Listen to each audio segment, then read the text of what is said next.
નગરપાલિકાની સાધારણ સભામાં હોબાળો, શાસક પક્ષ પર લોકશાહીનું ખૂન કરવાનો વિપક્ષનો આક્ષેપ।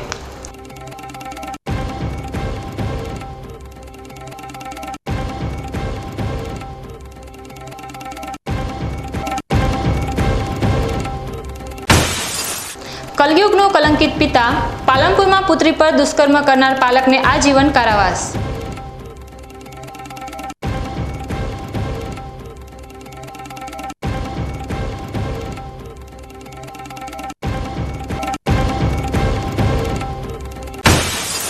સુજલામ સુફલામાં ભ્રષ્ટાચારનો બંધ તૈયાર થતો હોવાનો આરોપ, ગેરકાયદેસર આડબંધથી ખેડૂતો રહેશે તરસ્યા।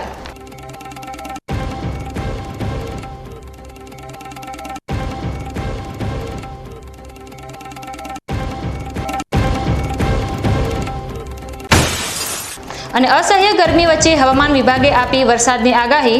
બનાસકાંઠામાં 4 દિવસ વરસાદની આગાહીને પગલે ખેડૂતોને સાવચેતી રાખવા ભલામણ।